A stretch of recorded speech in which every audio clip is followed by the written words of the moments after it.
Episode 7 opens with a sense of pause, like the world of Pluribus is holding its breath. The story does not move fast, and that is not an accident. Characters speak less, but every word feels heavier. Small actions replace big events. A look lasts too long. A silence stretches just enough to feel strange. This episode wants the audience to slow down because the truth here is not loud. It is buried under routine and calm behavior. What really happens in this episode is not a single big moment, but a shift in balance. The power between people quietly changes. Some characters stop pushing and start watching. Others speak, but their words feel empty, like they are repeating lines they were taught. This creates a feeling that everyone is playing a role, even when they are alone. That alone should worry us. The episode keeps returning to simple daily actions: walking, waiting, listening. These moments seem normal, but when placed together, they feel planned. Nothing feels random anymore. This tells us that episode 7 is not about events. It is about control. Who has it? Who thinks they have it? And who has already lost it without knowing? One of the most important things episode 7 does is remove comfort. Earlier episodes still gave the audience moments to breathe. This episode does not. Even calm scenes feel tense. The reason is simple: characters are no longer reacting to the system. They are adjusting to it. And that is far more dangerous. You can see this in how problems are handled. No one asks big questions anymore. No one pushes hard for answers. Instead, they accept half-truths. They nod, they move on. This shows us that fear is no longer sharp. It has become normal. And when fear becomes normal, control becomes invisible. There is also a strong feeling of repetition in this episode. Similar actions happen again and again, but with slight changes. This is not lazy writing. It is a warning. The show is showing us how people slowly lose their sense of choice. When every day looks the same, it becomes easier to stop thinking. Episode 7 is quietly telling us that the real danger is not punishment. It is comfort. Comfort inside a cage feels safe until you forget the door was ever there. Character behavior in this episode reveals more than any dialogue. One key character shows a clear emotional shift. They are calmer but not stronger. Their calm feels practiced, like they learned how to survive by not reacting. This is not growth. It is surrender wearing a peaceful face. Another character becomes more distant, not from others, but from themselves. Their choices feel careful, almost scripted.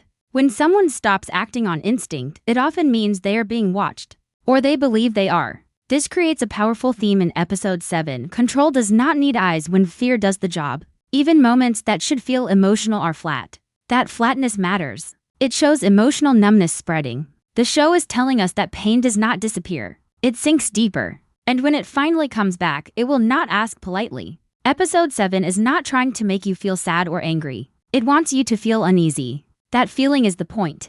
Because discomfort means you still notice something is wrong. By the end of episode 7, one truth becomes clear. The system in Pluribus no longer needs force. People are doing the work for it. They repeat the rules. They protect the silence. They correct themselves before anyone else has to. This is the moment where control becomes complete. Nothing explodes in this episode. No big reveal drops. And that is why it matters so much. This episode is the quiet before the fall. The calm moment where everyone believes they have adapted. History shows us that this is always when things break the hardest. Episode 7 sets up the future by showing us who is still aware and who has already given in. The ones who feel uncomfortable are still dangerous to the system. The ones who feel calm are already owned by it. That line will define what happens next. This episode is not a filler. It is a warning. And once you see it that way, you realize something chilling. Episode 7 is not asking what will happen next. It is asking whether anyone left is brave enough to stop it. Episode 7 hides its biggest meaning inside moments that feel small. At first glance, many scenes look normal, even boring. But this is exactly where the episode becomes dangerous. The show is no longer trying to surprise the audience with big twists. Instead, it is training the audience to look away, just like the characters inside the story have learned to do. This episode teaches us that the most powerful control is the one that feels ordinary. Pay close attention to how spaces are used in this episode. Rooms feel tighter even when they are large. Characters often stand still while the camera slowly moves, creating a quiet pressure. This visual choice makes it feel like the world is closing in. Even though nothing physically changes, the environment becomes part of the control system. Walls do not need to move when minds already feel trapped. Another detail many viewers miss is how information is shared. Important facts are not explained clearly anymore. They are hinted at, cut short, or delivered without emotion. This forces characters to fill in the gaps themselves. When people guess instead of knowing, fear grows. And fear is easier to guide than truth. Episode 7 uses this method again and again, showing us how confusion replaces clarity. There is also a strange focus on routine. Simple actions are repeated in almost the same way. The repetition feels intentional, almost mechanical. This shows us that routine is no longer comfort, it is conditioning. When people repeat the same actions every day, they stop asking why they are doing them. The episode uses this idea to show how freedom slowly fades. Without anyone noticing the moment it disappears. Sound design plays a quiet but important role. There are long stretches with no music, only small background noise, footsteps, breathing, distant sounds. This lack of music removes emotional guidance. The audience is left alone with the scene, just like the characters are left alone with their thoughts. Silence becomes loud, and in that silence, tension grows naturally. Another hidden detail is how characters avoid eye contact. Conversations feel unfinished. People speak, but their eyes say something else. This shows a growing lack of trust, not just between characters, but within themselves. When someone cannot trust their own thoughts, they become easier to shape. Episode 7 keeps showing this through small gestures instead of big speeches. Even the pacing of the episode tells a story. Scenes linger longer than expected. Cuts happen slower. This creates discomfort, but it also mirrors the mental state of the characters. Time feels stretched when hope is shrinking. The episode wants the audience to feel that weight, to sit inside it instead of escaping it. Episode 7 is carefully built to reward viewers who pay attention, and punish those who only watch on the surface. Every quiet moment, every repeated action, and every pause is saying the same thing. The system no longer needs to shout. It whispers. And the scariest part is that everyone is listening. Episode 7 quietly shifts its focus from what people do to why they do it. The story slows down so we can sit inside the minds of the characters. Their choices are no longer loud or dramatic. They are careful, measured, and restrained. This change is important because it shows that fear has settled in deep. When fear becomes part of daily thinking, people stop fighting it and start shaping their lives around it. One character in particular shows a clear emotional change. Earlier in the season, their reactions were quick and natural. In this episode, every move feels planned. Even moments that should feel personal seem distant. This is a sign that the character is no longer acting freely. They are thinking before every word, every look, every step. That kind of control does not come from strength. It comes from survival. Another character appears calm on the surface, but that calm feels empty. Their voice stays even, their face barely changes, and their decisions lack emotion. This is not peace. It is emotional shutdown. Episode 7 shows how constant pressure can push someone into turning off their feelings, just to get through the day. When emotions disappear, people become easier to manage, easier to direct, and easier to replace. Trust is also slowly falling apart in this episode. Conversations feel polite but cold. People listen, but they do not truly hear each other. Questions are avoided. Answers are short. This shows that characters are afraid of saying the wrong thing, even to people they once trusted. Silence becomes safer than honesty. And when silence becomes normal, truth has no place to grow. Episode 7 also explores guilt in a quiet way. Some characters carry it in their posture, in the way they hesitate before acting. They know something is wrong, but they feel trapped by their own past choices. The episode suggests that guilt is one of the strongest tools of control. When people blame themselves, they stop blaming the system that hurt them. There is a growing sense that characters are watching themselves. They correct their own behavior before anyone else does. This self-control shows that the system no longer needs to punish openly. Fear has already done the work. When people police their own thoughts, freedom becomes an idea from the past. By the end of episode 7, it is clear that the biggest change is not in the world around the characters, but inside them. Their minds are no longer safe spaces. Doubt, fear, and obedience now live there. This episode is not showing a sudden collapse. It is showing a slow surrender. And that makes what comes next far more dangerous. Episode 7 quietly pushes the story into theory territory without ever saying it out loud. This is the episode where the show stops explaining and starts testing the audience. Nothing is confirmed, but many things are strongly suggested. The writers want viewers to connect the dots on their own, and once you do, the picture becomes unsettling. One major theory that episode 7 strengthens is that the system does not rely on force anymore. Earlier episodes showed rules, pressure, and consequences. Episode 7 shows something more advanced. People follow the system even when no one is watching. This suggests that control has fully moved inside the characters' minds. The real power is no longer external. It lives in fear, habit, and self-doubt. If this theory is true, then escaping the system will not be about breaking rules. but about breaking mental chains. Another strong theory is that some characters are not just victims anymore. They are becoming tools. Episode 7 shows moments where characters repeat ideas, language, or behaviors that clearly benefit the system. They may believe they are protecting themselves or others, but in reality, they are helping the system survive. This raises a disturbing question. At what point does survival turn into cooperation? And when that line is crossed, can it ever be undone? There is also a growing theory that the show is hiding the truth in plain sight. Episode 7 avoids big reveals, which makes some viewers think nothing important happened. But this might be intentional. The system works best when people underestimate it.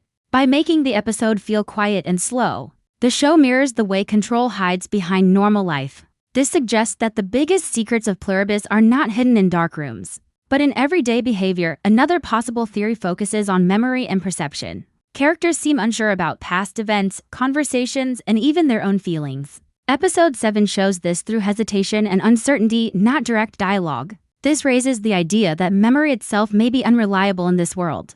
If people cannot fully trust what they remember, they cannot fully trust themselves. And when that happens, they become dependent on whatever structure claims to provide order. Some viewers may also notice how Episode 7 blurs the idea of choice. Characters make decisions, but those decisions feel limited, like there are invisible walls around every option. This supports the theory that freedom still exists, but only in small, controlled spaces. The system allows choice only when the outcome does not threaten it. That kind of freedom is not real freedom. It is permission. By the end of the episode, none of these theories are confirmed. And that is the point. Episode 7 is not about answers. It is about discomfort. It wants viewers to feel unsure, to question what they are seeing, and to doubt what they thought they understood. The show is preparing the audience for something bigger by first removing their sense of certainty. And once certainty is gone, anything becomes possible. Episode 7 works like a quiet turning point, even though it does not look like one on the surface. Nothing explodes, no major character falls, and no truth is spoken out loud. But this is the episode where the future of the season quietly locks into place. After this point, going back becomes impossible, even if the characters do not realize it yet. What Episode 7 really does is remove the illusion of safety. Earlier episodes still allowed the idea that things could be fixed with the right choice, or the right action. This episode takes that comfort away. Problems are no longer solved. They are delayed. Conversations end without resolution. Decisions are made without confidence. This tells us that the story has entered a phase where damage is no longer temporary. Every choice now leaves a mark. The episode also sets up a clear divide between characters who are still aware and those who are not. Awareness in this world is dangerous.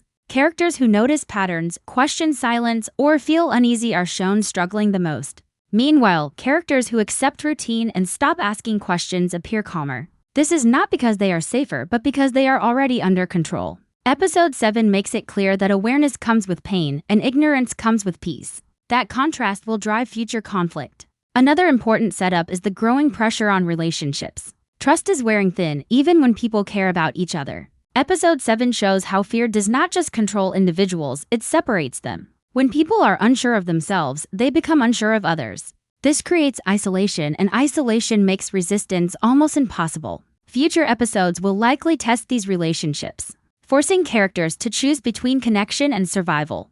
The episode also hints that the system is preparing for something. There is a sense of waiting, like pieces are being moved into position. Nothing is rushed because the system does not need to rush. Time is on its side. Episode 7 shows that control is strongest when it feels patient.